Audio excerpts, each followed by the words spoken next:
Durante los próximos minutos, soy el doctor del cura del Hospital Universitario Donostia, en San Sebastián, en el País Vasco, aunque yo personalmente vivo en Bilbao.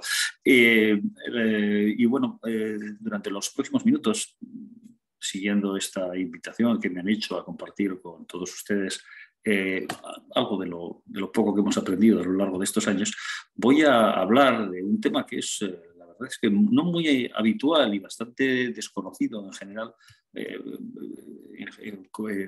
dentro del mundo de la radiología. Y bueno, es desconocido fundamentalmente porque casi todos conocemos la posible utilización de los procedimientos ecoguiados para el manejo de determinada patología musculoesquelética, pero muchas veces se nos olvida de otra estructura que está ahí, que no es musculoesquelética en sí, pero que lo acompaña, que son los nervios. Y los nervios, la verdad es que son extremadamente útiles y extremadamente fáciles de tratar cuando se utiliza la ecografía como técnica de guía. Pero además de eso, no solamente son fáciles de tratar, sino que con mucha frecuencia producen patologías y síndromes dolorosos que en la mayor parte de los casos van a ser confundidos con otros procesos musculoesqueléticos a veces, y son pacientes que muchas veces andan dando vueltas de médico en médico hasta que alguien encuentra lo que tiene. Además de eso, podemos utilizar los nervios como técnica para realizar procedimientos con fines anestésicos en procedimientos realizados en el corazón. Es una cosa que nosotros hacemos con cierta frecuencia. En los próximos minutos voy a hablar un poco de las posibilidades que ofrecen estos procedimientos sobre nervios guiados por ecografía en la extremidad superior. Vamos a centrarnos porque la verdad es que el mundo del intervencionismo nervioso es un mundo extensísimo. Hablaré de la técnica del procedimiento, de las generalidades, hablaré un poquitín de la acción de los anestésicos locales, que es importante a la hora de plantearnos los bloqueos anestésicos, un poco de la utilidad y la eficacia de todas estas técnicas. Bueno, lo primero de todo hay que conocer los fármacos. Los radiólogos tenemos una cierta tendencia a olvidarnos de que utilizamos fármacos. Es muy habitual que nosotros ponemos, los fármacos que más utilizamos son básicamente dos: el contraste, de los cuales muchas veces no conocemos casi ni siquiera su método de acción, y otro que utilizamos con mucha frecuencia es la anestesia, sí, que lo utilizamos para los procedimientos. Y en la mayor parte de los casos tenemos un desconocimiento casi absoluto de estos fármacos, porque nos parecen algo pues casi instrumental más que otra cosa, pero son fármacos importantes y que tienen efectos que conviene conocer. Lo primero que conviene conocer es cómo varía la potencia del anestésico y de qué depende. Depende, ante todo, del tipo de anestésico. Muchas veces nosotros pedimos, cuando estamos haciendo un procedimiento, pedimos el anestésico local y nos sirven uno. A veces sabemos que uno es amarillo, que otro es verde, pero no sabemos exactamente qué es lo que estamos metiendo y por qué. Yo, durante los próximos minutos, quisiera que ustedes por lo menos sean conscientes de por qué utilizamos uno o por qué utilizamos otro. También varía la potencia según la dosis del fármaco. Cuanto más dosis, obviamente más potencia. También varía según el sitio de administración. Hay lugares donde el efecto del anestésico es menor, normalmente aquellos en los cuales existen más terminales nerviosas. La temperatura es importante. Cuanto más calor, normalmente más cálida la zona, la acción del anestésico es mayor. El embarazo también potencia la acción del anestésico, y algunos aditivos como la adrenalina, que antiguamente se utilizaba con cierta frecuencia, pero yo creo que ya prácticamente no se utiliza. Curiosamente, la potencia y la rapidez del efecto, la rapidez de la inducción de la anestesia, tienen un efecto inversamente proporcional. Cuanto mayor es la potencia, la rapidez del efecto es menor. Luego, algunas cosas obvias, como por ejemplo que cuando nosotros hacemos un bloqueo anestésico, los nervios más gruesos van a necesitar mayor dosis y que las fibras simpáticas se bloquean antes, aunque nosotros no vamos a bloquear nunca las fibras simpáticas. Una cosa importante que hay que recordar es que los anestésicos que utilizamos, y especialmente el más utilizado, que es la lidocaína, pueden generar complicaciones. ¿Cuándo generan complicaciones? Cuando se inyectan directamente en el torrente vascular. Por eso hay que tener mucho cuidado de no hacerlo. Y lo hacen normalmente por un efecto sistémico. Por eso hay que tener mucho cuidado al hacer algo tan sencillo, cuando uno está realizando un procedimiento de anestesia local, de aspirar el contenido antes de inyectar, precisamente para comprobar que no estamos dentro del vaso. Las alergias son raras en los anestésicos locales. Pero el efecto sistémico que se produce cuando nosotros inyectamos el líquido en el torrente sanguíneo van a ser variables. Pueden ser vértigos, pueden ser acúfenos, el paciente le cambia un poquitín el carácter. A veces nos podemos encontrar con convulsiones, esto sí que lo he observado en alguna ocasión, y en casos más graves puede llegar al coma y al colapso. La otra complicación posible es la inyección intraneural. Pinchar un anestésico local dentro de un nervio puede producir un daño en el tejido nervioso de este nervio y hay que evitarlo. Bueno, ¿cuáles son los fármacos que utilizamos nosotros en los procedimientos anestésicos? Bueno, aquí tenemos los más conocidos, los más habituales. ¿En qué varían? Pues varían sobre todo, fundamentalmente, en la rapidez de la inducción y, más que nada, en la duración de la anestesia. La mayor parte de las veces nosotros los procedimientos que vamos a utilizar en radiología son procedimientos de corta duración, por lo tanto la lidocaína es suficiente para la inmensa mayoría de ellos y es más, tiene la ventaja la lidocaína de que va a desaparecer el efecto en poco tiempo. Esto es muy importante a la hora de hacer bloqueos nerviosos porque lógicamente el paciente puede volver a la normalidad rápidamente. Otros pueden durar mucho tiempo, la ropivacaína, la levobupivacaína puede durar incluso medio día o un día aproximadamente el efecto. Los más habituales, ya digo que son los dos primeros, la lidocaína y la mirvivacaína. Los dos tienen una inducción muy rápida, prácticamente en segundos, y la duración de la anestesia es un poquitín menor en la lidocaína, pero normalmente anda alrededor de 1 hora, 2 horas aproximadamente. Bueno, ¿qué decir de la técnica de anestesia? Bueno, la técnica básicamente en la anestesia local es de 2 tipos. Esta que vemos aquí, que es la anestesia clásica, que es la anestesia por infiltración, en la cual lo que hacemos es inyectar siguiendo más o menos la línea en la que vamos a realizar el procedimiento, como hemos visto aquí, y anestesiamos, inyectamos el anestésico local en la zona. Cosas que conviene saber cuando uno está realizando este tipo de infiltraciones. Bueno, pues que cuanto más fina es la aguja, normalmente es menos molesto, cuanto más lenta la administración, también menos molesto. Se puede amortiguar mezclando bicarbonato de sodio la lidocaína para evitar la sensación de escozor. Yo no lo hago nunca prácticamente porque la verdad es que es una cosa que también es menor y es pequeña, pero se puede utilizar. Una cosa importante, recordar, cuando nosotros realizamos la inyección de anestesia, si nosotros inyectamos en el tejido graso, y a veces nos encontramos con pacientes que tienen un panículo adiposo grueso, un tejido celular subcutáneo muy grueso, ahí no hay efecto. Por lo tanto, la zona donde hay que anestesiar es primero en la piel, inmediatamente hacer un aboncito justo debajo de la piel, y luego en zonas profundas, como hemos visto aquí en el vídeo. La segunda técnica de anestesia local es la anestesia local por bloqueo. ¿En qué consiste la anestesia local por bloqueo? Pues inyectar alrededor del nervio guiado por ecografía. Para ello se necesita una sonda de alta resolución y dirigir la aguja al nervio, justo a la zona alrededor del nervio. Es importante purgar el sistema bien. ¿Por qué es importante esto? Porque si no purgamos el sistema, nos vamos a encontrar con que vamos a inyectar aire en la zona donde vamos a entrar y eso va a hacer que se nos borre completamente la zona a la que nos dirigimos y va a ser un problema. Por lo tanto, lo primero que hago yo normalmente cuando penetro con una aguja dentro de la zona de la piel es inyectar justo subcutáneo un poco de líquido para que con esto me salga el aire que está en la aguja. Y luego, posteriormente, una vez que llego a la zona de la altura del nervio, pues voy inyectando progresivamente para valorar el desplazamiento del anestésico al inyectar y corregir la posición. Luego veremos algunos ejemplos. El objetivo siempre es bloquear el nervio situado proximalmente a la zona del procedimiento, precisamente para que no duela en esta zona. Vamos a hablar un poquitín de los distintos bloqueos que nos podemos encontrar. Primero podemos utilizar esto para bloqueos con fines analgésicos, ya no anestésicos, no para realizar el procedimiento, sino para quitar el dolor. Esto es muy típico y muy característico en el hombro.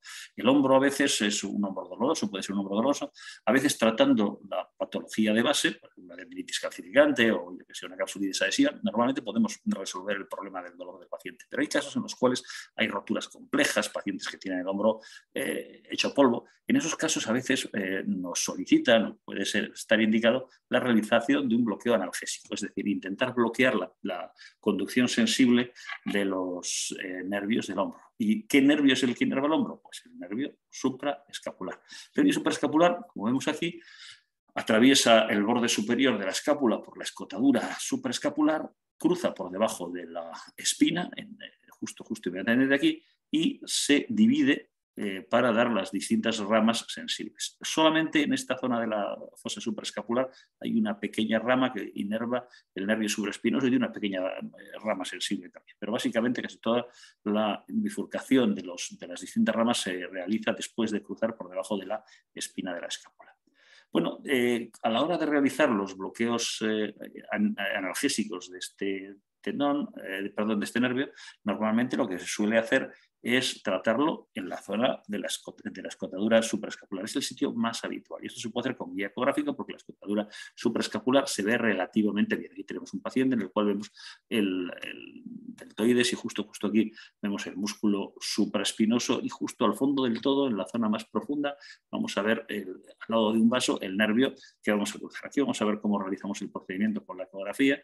Entrando, vamos a entrar hasta aquí exactamente, vamos a entrar, estamos ya entrando casi hasta el final, vamos a verlo hacia allá, esta es la dirección y nos dirigimos. Como se ve, la verdad es que realizar el procedimiento es complejo porque normalmente casi siempre la zona a la que vamos a inyectar está muy profunda y a veces es difícil de llegar. Este es el procedimiento en vivo, que lo hace mi compañera. Como vemos, estamos abanicando al paciente para calmar un poco su ansiedad. Es un hombre, los hombres normalmente solemos ser mucho más sensibles y delicados. Y aquí aquí se ve perfectamente cómo mi compañera está llegando hacia la zona para realizar el procedimiento. Bueno, esta es la forma tradicional de realizarlo. A mí la verdad es que siempre me ha gustado buscar formas más prácticas de realizar las cosas. Como veis aquí, es complejo. Vamos a ver otra posibilidad, que es utilizar, en vez de la escotadura supraescapular, la escotadura espinoglenoidea, es decir, el espacio que hay entre la espina de la escápula y la glenoides, que está aquí. En esa zona, justo en esta zona, inmediatamente por debajo de la espina de la escápula, hay una especie de depresión, justo aquí la vemos, en el hueso, y en esa depresión van a cruzar los vasos y además el nervio supraescapular, justo antes de transformarse de supraescapular en infraespinoso. Y esa zona, si nosotros inyectamos aquí, el efecto prácticamente va a ser el mismo porque solamente perdemos la rama que inerva el músculo supraescapular que no tiene ningún efecto sensible. Y aquí vemos cómo el procedimiento en este caso es muchísimo más sencillo. Aquí vemos cómo estamos avanzando con una aguja, justo ahí se ve la aguja, hacia precisamente esta escotadura y nos dirigimos inmediatamente, ahí se ve la aguja cómo avanza, la dirigimos con facilidad y una vez que llegamos allí inyectamos el anestésico en la zona que vamos a tratar. Aquí estamos inyectando, ahí se ve cómo se inyecta en la escotadura. Y este es el procedimiento que realizamos en vivo, mi compañera lo realiza. ¿Qué es lo que inyectamos en este caso? Como nuestro objetivo es producir una analgesia a largo plazo, nosotros vamos a utilizar anestésicos locales de larga duración, normalmente ropivacaína, con menos frecuencia, y lo vamos a mezclar con corticoides. Normalmente nosotros debemos utilizar 40 miligramos de triancinolona, fundamentalmente con intención de eliminar, digamos, la inflamación del nervio y disminuir el dolor que se produce en el mismo.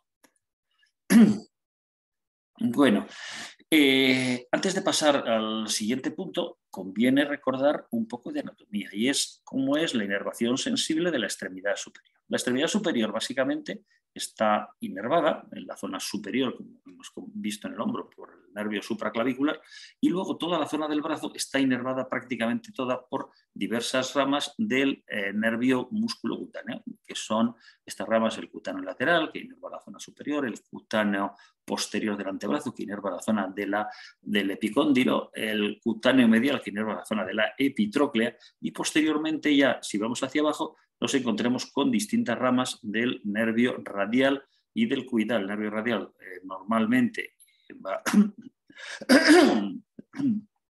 y del mediano, perdón, el nervio mediano va a inervar la palma de la mano, los 3 primeros dedos, el nervio cubital, la palma y el dorso de la mano, los 2 últimos dedos, y el nervio radial, la zona posterior de la mano, la zona dorsal de la mano, además del brazo, de la zona medial del brazo, que está inervado por el nervio mediano.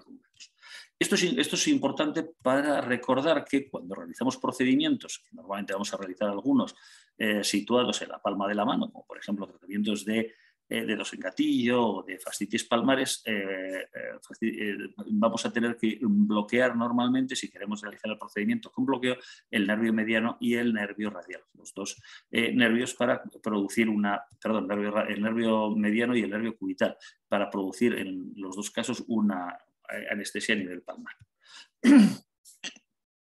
¿Cómo realizamos estos bloqueos anestésicos? Vamos a ver algunos ejemplos. Por ejemplo, el tratamiento de la patología del codo. La más habitual patología del codo que tratamos ahora es normalmente la epicondilitis. Y la epicondilitis normalmente va a dar lugar o va a estar producida por una alteración en el tendón del epicóndilo externo, normalmente, en donde se inserta toda la musculatura extensora. Este tendón del epicóndilo está inervado, como veíamos antes, por una rama del músculo cutáneo, por la rama antebraquial lateral. Y esta la podemos bloquear. Si nosotros subimos un poquitín más arriba de la zona del epicóndilo, veremos, justo subiendo un poquitín por el hueso, veremos un pequeño vaso y el nervio pegado a su alrededor. Este nervio es el que bloquea precisamente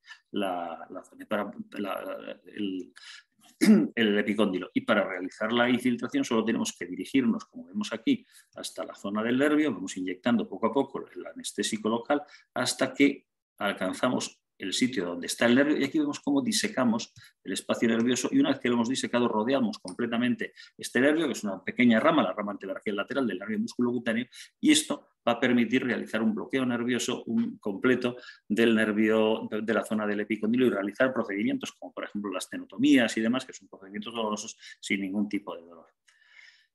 En caso de que, la verdad es que este procedimiento podemos realizarlo, podemos ver y llegar a este nervio de dos maneras, como hemos visto ahora, es decir, yendo hacia arriba, pero también podemos realizar el procedimiento viniendo desde abajo. Aquí así lo podemos hacer, si nosotros vemos, aquí tenemos el bíceps, vamos un poquitín desde el bíceps hacia abajo y justo el nervio antebraquial lateral está situado justo pegadito al tendón del bíceps. Aquí lo vemos. Esta es la zona a la que podemos llegar. Aquí estamos produciendo el bloqueo anestésico. Y esta es la forma que hemos visto anterior, que consiste en subir hacia arriba. Aquí está el tendón conjunto de los extensores. Subimos hacia arriba y enseguida vamos a ver, como hemos visto antes, el nervio justo aquí. Ahora vamos a ver. Aquí está el nervio con el vasito que está adyacente a él. Y aquí es donde podemos realizar el bloqueo. Es decir, lo podemos realizar desde abajo hasta arriba o bajando utilizando el bíceps como marca, bajando hacia abajo desde el bíceps hasta llegar al tendón y una vez que está en el tendón lo vemos salir, es una salida distinta, justo en la zona adyacente del tendón por debajo de la vena cefálica que está situada allí inmediatamente por debajo y aquí podemos realizar el bloqueo anestésico que está situado en esta localización. A mí me gusta mucho más esta técnica, que es más sencilla y más intuitiva, pero bueno, también se puede utilizar esta para realizar el bloqueo. Podemos realizar también, como decía antes, bloqueos anestésicos en la mano. La mano, como comentaba antes, el problema es dónde bloquear. La mayor parte de los procedimientos de la mano los vamos a utilizar en la palma de la mano. En esos casos tendremos que bloquear tanto el mediano como el nervio cubital. Si tenemos que hacer algo en el dorso de la mano, pues lógicamente ahí tendremos que bloquear también el radial. El nervio mediano, ¿dónde lo bloqueamos? Pues lo bloqueamos aquí. Todo el mundo pensará que lo lógico es bloquear el nervio mediano en el túnel del tarso, que es donde aparece y donde da patología. Pero sin embargo, si nosotros realizamos el bloqueo en el túnel del tarso, perdón, del túnel del carpo, normalmente vamos a bloquear relativamente distal y nos vamos a encontrar con que sobre todo los nervios del primer dedo se van a bloquear con cierta dificultad. Mientras que si nosotros realizamos el bloqueo aquí en el codo, justo en la zona del canal de los pronadores, que es un estrecho por el que pasa el nervio, va a ser mucho más fácil de realizar. Aquí tenemos un ejemplo, cómo realizamos el bloqueo. Aquí está el nervio, justo inmediatamente debajo de los pronadores. Es un sitio por el que el nervio pasa de forma muy estrecha y aquí vemos cómo realizamos la inyección y separamos completamente el nervio de todas las estructuras adyacentes, consiguiendo un bloqueo rápido que nos va a permitir realizar cualquier procedimiento en la zona inervada por el nervio mediano. Lógicamente también el otro nervio que nos plantea que a veces necesitamos bloquear es el nervio radial. El nervio radial es un nervio complejo en el sentido de que es un nervio únicamente cuando está en el antebrazo, pero cuando entra en el brazo normalmente se va a dividir en dos partes, que son el interóseo posterior y el interóseo anterior. En esos casos normalmente nosotros vamos a realizar la infiltración aquí arriba, justo antes de que se bifurque o inmediatamente después de la bifurcación. Aquí lo tenemos. Vemos que los síntomas también podemos ir un poquitín más abajo hacia la zona de los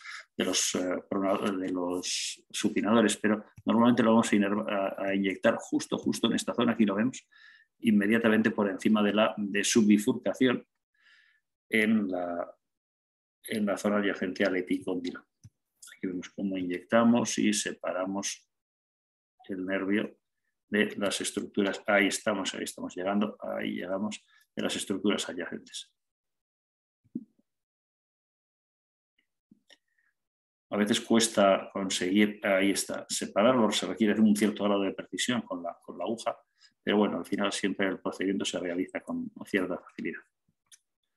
Y bueno, el nervio cubital, lógicamente, donde mejor se bloquea es precisamente en el canal del cubital, que está situado en el codo, o bien la otra posibilidad es realizar el bloqueo en el canal de Guyon. En cualquiera de las dos zonas, aquí tenemos un ejemplo en el canal de Guyon, se bloquea con mucha facilidad. Aquí tenemos cómo estamos inyectando. Hay que tener cuidado aquí con la arteria radial, que es la arteria cubital que está adyacente al nervio. Y estos procedimientos nos permiten realizar procedimientos complejos, como por ejemplo este tratamiento de un paciente con Dupuytren, una fibrosis plantar, palmar, o bien este tratamiento que utilizamos un bisturí para realizar un tratamiento de un túnel carpiano, y nos permite realizarlo sin necesidad de una anestesia específica, solamente con el bloqueo anestésico. Este es otro ejemplo, por ejemplo, de una malformación arteriovenosa en niña pequeña, que también realizamos bloqueos anestésicos precisamente para tratarlo. Además de realizar bloqueos anestésicos, podemos tratar neuropatías. Como decía antes, las neuropatías en el brazo no son raras, son relativamente frecuentes, especialmente las neuropatías del nervio radial, las neuropatías del interóseo posterior, y en general las neuropatías del codo son las más frecuentes. Me voy a centrar en ellas porque realmente son aquellas en las cuales vamos a ver con más frecuencia patologías que vamos a necesitar tratarlas. Las neuropatías del codo pueden deberse o bien al nervio radial. El nervio radial normalmente va a estar normalmente se va a afectar en dos zonas, que es el surco espiroideo, que está situado aquí detrás, o el nervio interóseo posterior en la arcada de Froese, que está situado inmediatamente por debajo de la zona del codo. El otro zona de atrapamiento es el del nervio mediano, que se atrapa en la zona del pronador redondo, justo aquí, donde hemos visto que se hacía el bloqueo. Y finalmente el túnel cubital, que se atrapa justo en la zona del codo. Y además otras. Aquí están todas ellas. Aquí se ve la del surco espiroideo. El surco espiroideo es una zona del nervio radial que está pegadita al húmero. Aquí se ve la de la arcada de Froese, que normalmente está situada después de que se ha bifurcado en dos el nervio radial. Aquí está el síndrome del pronador redondo. El nervio radial se ve muy bien porque pasa justo pegadito al tendón del bíceps y luego cambia de dirección, y ahí se ve muy bien. Aquí vamos a ver algunos ejemplos de tratamiento precisamente de este tipo de neuropatías.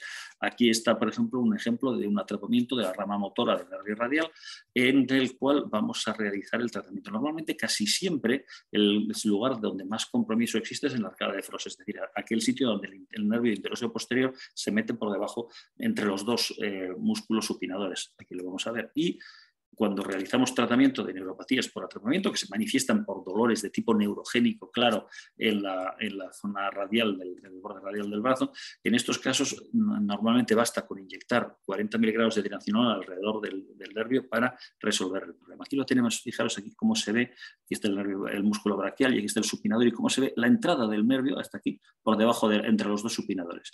Y aquí nosotros con una aguja nos dirigimos hacia el nervio e inyectamos corticoides en esta zona. Es el manejo habitual. También podemos utilizar el intervencionismo para realizar tratamiento en unos casos especiales. Este es un caso curioso, es un niño que había tenido un problema después de una fractura, con una necrosis con un síndrome de posfractura en el brazo, y se ha producido una necrosis de una buena parte de sus nervios con una auténtica denervación, y estuvimos tratando los nervios mediante inyecciones de PRP para estimular el crecimiento axonal. Aquí tenemos un ejemplo del cual cómo podemos ver perfectamente los nervios perfectamente claros en el brazo, y esto en concreto, esto es el nervio interóseo posterior, que este es el nervio radial que está engrosado, y podemos inyectar, como en este caso inyectábamos con mucha precisión, plasma rico en plaquetas en el interior de los nervios para conseguir, es un procedimiento que tuvimos que realizar muchas veces para conseguir que poco a poco el niño recuperase parte de su función nerviosa. Aquí tenemos lo mismo, el mismo niño en el nervio mediano, justo aquí estamos a la altura más o menos del canal de los pronadores, y aquí está en el nervio cubital, justo en la zona del codo, justo a la altura del ligamento de Strutter. También podemos realizar procedimientos ya no en casos de atrapamiento, sino en casos de dolor incoercible en pacientes que han sufrido la amputación del brazo. En esos pacientes muchas veces los nervios forman en su extremo distal una especie de bola grande que produce que es dolorosa. En esos casos, para el neuroma, los neuromas del muñón, podemos tratarlo inhibiendo la producción precisamente de sensibilidad, de sensación sensible, mediante la inyección directa de etanol en el interior. Aquí estamos entrando justo en la zona, la zona distal del nervio, donde está el nervio, estamos inyectando etanol justo alrededor para intentar, incluso posteriormente en el interior, para intentar destruir lo más posible las terminaciones sensibles, para evitar que esas terminaciones sensibles produzcan el dolor en el miembro fantasma del paciente. Aquí tenemos el neuroma en su estado final. Bueno, en definitiva, podemos decir que los bloqueos nerviosos son una alternativa eficaz y práctica a la anestesia por infiltración y que pueden utilizarse tanto con fines analgésicos como anestésicos. Conviene recordarlos. En procedimientos radiológicos normalmente vamos a utilizar fundamentalmente en codo, también en mano y muñeca, y normalmente en el codo, cuando realizamos procedimientos en el epicóndilo, siempre hay que dirigirnos hacia el bloqueo de las ramas del nervio músculo cutáneo. En general, los estrechos anatómicos son los lugares ideales para el bloqueo. Y en cuanto a la infiltración en casos de neuropatía por atrapamiento, exactamente lo mismo, y la afectación o los procedimientos son dirigidos a la misma zona. Y eso es todo. Este es el hospital en el que trabajo, este es mi correo electrónico por si tienen alguna duda o quieren hacer alguna pregunta. Yo prácticamente siempre respondo. Muchas gracias.